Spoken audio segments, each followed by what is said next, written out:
So, our nonprofit invites wounded veterans, both seen and unseen injuries, as well as Gold Star families. And we recently started introducing Blue Line families. And this year will be the first year we host suicide survivor families.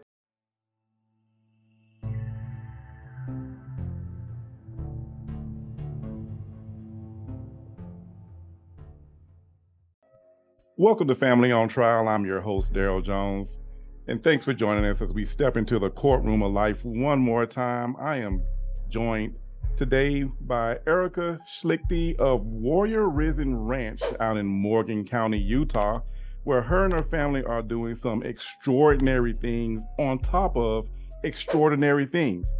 But before we delve into that, let's just get a little bit of background. I first want to welcome Erica. Erica, how are you doing today? I'm doing well, thank you. I'm so glad you're able to join us, and thanks for taking a few minutes out of your day to join us and speak with our audience. Really interested in what you guys are doing. I actually came across your story on my news feed. Still not entirely sure how that popped up on my news feed with you guys being in Utah and me being here That in is funny. Florida. But I saw it and I was compelled to click on it, and I'm glad I did because I saw something that was just I just thought it was amazing. I said, man, I got to reach out to these folks and see what they have going on. But before I go much further, can you give us a little bit of background of what Warrior Rizen Ranch is? And by the way, that is somewhat of a tongue twister for a Southerner. I just want to let you know that. But Warrior Rizen Ranch, tell us about it. So the ranch was started about 6 years ago. We purchased the land, our family, and it started out as 60 acres and since then has grown into about 6,200 acres. And so it was always known that we were going to use that ranch to run a nonprofit. And so we purchased the land and just started building right away. And now at this point, we've got a lodge where we welcome our guests for our nonprofit. And then we've also got barns and indoor riding arenas and tons of different structures that we use in order to not only run our nonprofit, but also function as a ranch. And so we have, every barn animal that you can think of, as far as horses and cows and chickens, goats, all dogs, everything. Excellent. You mentioned that you guys are a nonprofit. What exactly does the nonprofit do? So, our nonprofit invites wounded veterans, both seen and unseen injuries, as well as Gold Star families. And we recently started introducing Blue Line families. And this year will be the first year we host suicide survivor families. And so we work with other organizations to pick those families that are eligible to come out. We fly them to Utah, pick them up from the airport, bring them out to the ranch, and we just spend a week with them doing all kinds of outdoor recreation, as well as this really state-of-the-art trauma therapy called ART. And between those two mixes, we're basically just bringing the family together, no matter, what situation they have going on, taking them out of the everyday life and bringing them to the ranch as a way to heal together, not only within their family, but also with the other families that are in the same situation as them that are also there that week. And so there's usually 4 to 5 families at a time, and we bring them together. And so, that's kind of our main purpose, is that they're creating these core memories together as a family, doing something a little bit different outside of base life, or what their day-to-day activities look like, coming out to the ranch, feeding the animals, doing the farm chores, but also getting out on the river, rafting it, going to Park City, just spending time outside with the horses and all the animals and learning a lot of new things and doing it together as a family. You mentioned that these are veterans with wounded veterans with wounds seen and unseen, and then you mentioned the Blue Line families. And just for a little bit of background for the audience, of Blue Line families would be families of law enforcement officers. Correct. And those families would be uh, whether whether the law enforcement officer was wounded or passed away in the line of duty, or how does? Yeah, so it's kind of a new concept that we've introduced. And so the first year we did it, basically my brother-in-law, who is also a law enforcement officer, he and his wife ran that week, and they selected people based on people who'd been in traumatic incidences, um, and had these incidences and needed to come as a family and to heal from it, as well as to receive that therapy that we offer. And so this year we are doing another law enforcement week, and it's going to be run by a former police chief, and he was the one that actually selected the families. And so he created his own set of requirements for those families and basically worked with the chiefs and decided, who it was that really needed that opportunity. And so that was how he selected those families. And I'm really excited to meet everybody that comes out. They're all local to Utah. And basically they're going to come and just get the exact same experience as the veterans when they come, all the same activities and the same therapy. So what the Schlichte family is doing is in and of itself extraordinary with where everything you've just described. And being a veteran and being in law enforcement myself, I can truly appreciate what you guys have been doing there in Utah on the ranch, helping families not only come together but heal and get their minds off of some of the trauma that they've been experiencing. And I for one, I know for a fact that just being outdoors sometimes and working in a way that's fun and interactive is a great way to get your mind off of things. So kudos to you and your family on that. In addition to being so awesome, to serving other families in such an awesome way, you guys took it a step further with this conservancy. And please explain to my audience what that conservancy is. What did you and your family do on top of all this great work you do with helping people in their trauma and their day-to-day trauma and stress from the battlefields of life, across the courtrooms of life? What else? What additional step did you guys just recently take? So the article that you came across, which it's amazing how news and everything travels these days and how quickly that was able to get to you. But for a few years now, my father-in-law, John Schlichte, he's the owner of the ranch, and he's been working on a deal with the state of Utah and this conservancy that he put 5,000 acres of our private land into an easement. And so what that means is that land is now locked into a contract with the state of Utah, and it can never be developed. So, we told them how many buildings exist on the land right now, and at no point can we ever add any buildings to that, to what is in that contract. And so that is basically just our way of keeping what's wild, wild, and making sure that not even our future generations can sell that land and get out of that contract because it's in an easement. And that's something that we just thought was, more valuable than anything else that could have come out of it for the future, is holding that land and continuing the legacy of the ranch and Warrior Rizen Foundation, which is the nonprofit that uses that land too. So into the foreseeable future, you guys will be continuously helping other families get over stress, trauma, get their minds geared more towards what's happening in nature and preserving that legacy while surrendering a significant portion of land to that legacy. And in the beginning, when I said you guys were doing extraordinary things, and then you went a step further and made it even more extraordinary. Ladies and gentlemen, this is what I'm speaking. This is what I'm speaking to. It's the fact that at Warrior Rizen Ranch, they have gone a step beyond.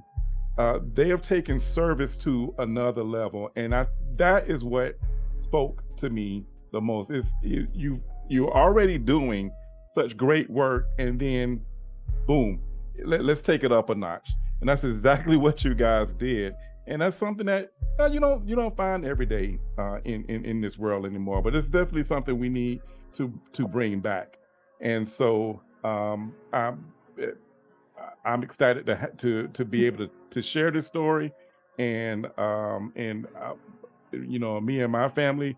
I've told my wife about this, and we have an 18-year-old and a 3-month old. So yeah, you do the math, and I'm all over the place. But it's okay. Family is family, and I love them, and you guys are loving on other families, and that is community, that is service, and it should be uplifted, it should be applauded, and that's kind of what I want to do here with you Oh, guys. And thank I you, really Daryl. appreciate. I'm truly, I'm speaking from the heart. I'm on the phone every day. I'm looking for stories. I'm looking for people to reach out to, and I think I might find one story every other week, and it's usually a sad story. So I was so happy to see an uplifting, upbeat story that I could bring to the masses. So Thank thanks for you. that. Yeah, Oh my, no, thank you, thank you I guys. hope. Yeah, Um, that's what we want people to know is that, the ranch is somewhere they can come for healing, for fun, for adventure. We want, and that's one thing that I think sets us apart. There's a lot of organizations out there doing a lot of good things. One thing that's a little bit different about us is that, the family comes together. It's not just for one person. And so we want to make sure that they're coming and that they are spending time together as a family and with the other families, because when they're around the campfire and they're talking and we're not actually, you know telling them what it is that we're supposed to be talking about, but they're just openly, talking to each other, there's a lot of healing that goes on there too. And so we love to see that, and a lot of relationships that are formed. And, you know, as you probably know, when you get out of the military, whether it be for, disability or because your time is up, and same with the law enforcement, you lose that sense of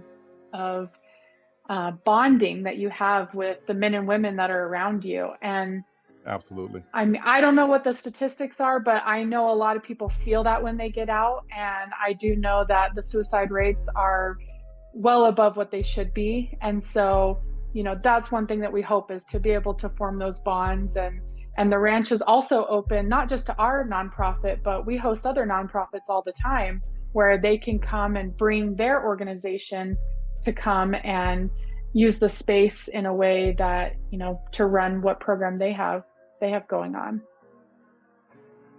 I'm glad you brought that up. I could only glean so much information from a news article written by the newspaper out there, and but didn't realize that. And that's awesome to hear that you open your doors to other nonprofits, and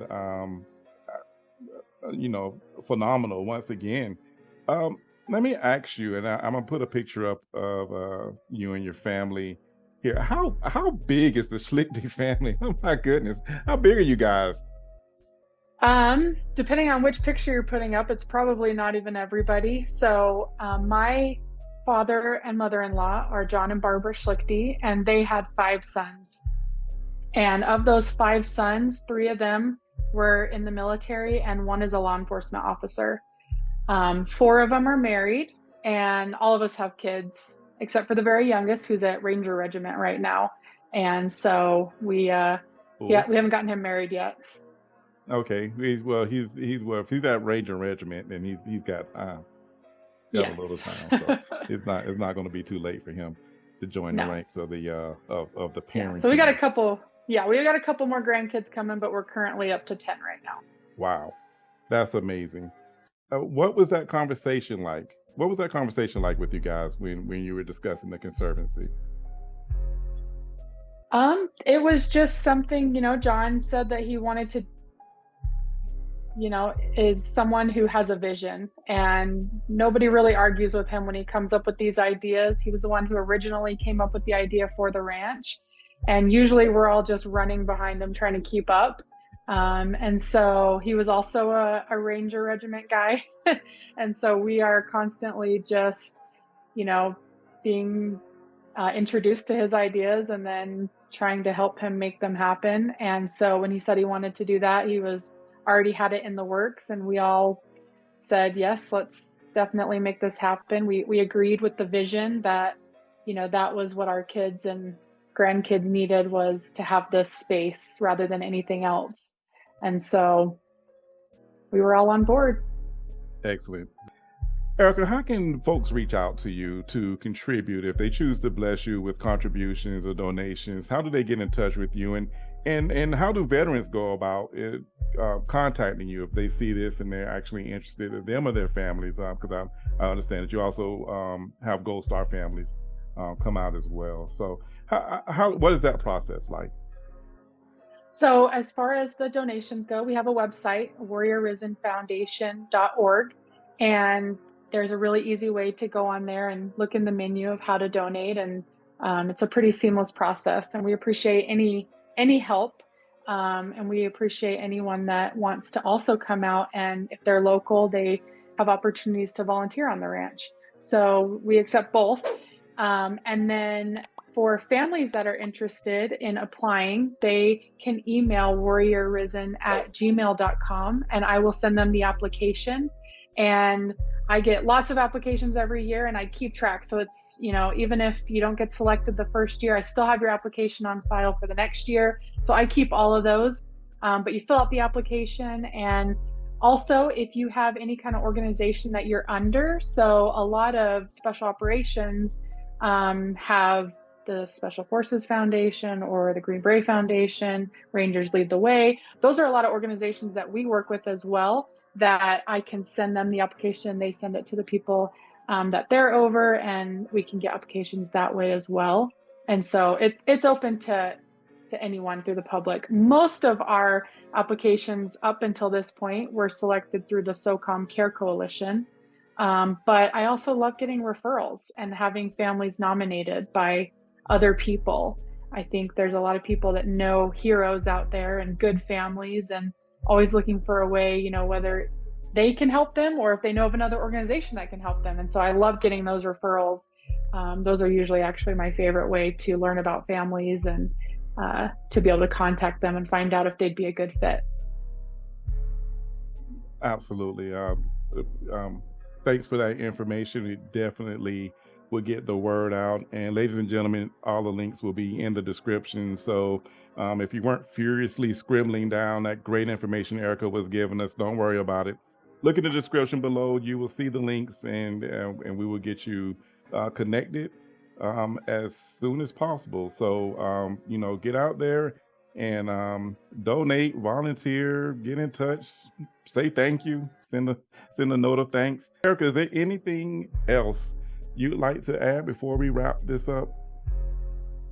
I just want to thank you for having me on here, and I definitely want to thank you for your service. I read through your bio, and I want to thank you for your support. That's quite the resume you've got there. Thank you. I think we just can't even fathom the stuff that our service members go through, both across the seas as well as here with law enforcement. And so just giving them a thank you, and having patience and understanding and empathy for those that are out there protecting us. I mean, that's all we're really trying to do, is just say thank you.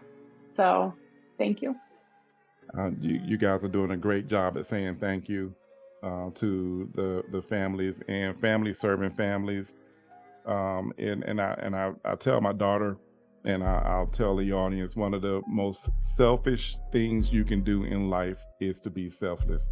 Help somebody else, because that will come back to you tenfold.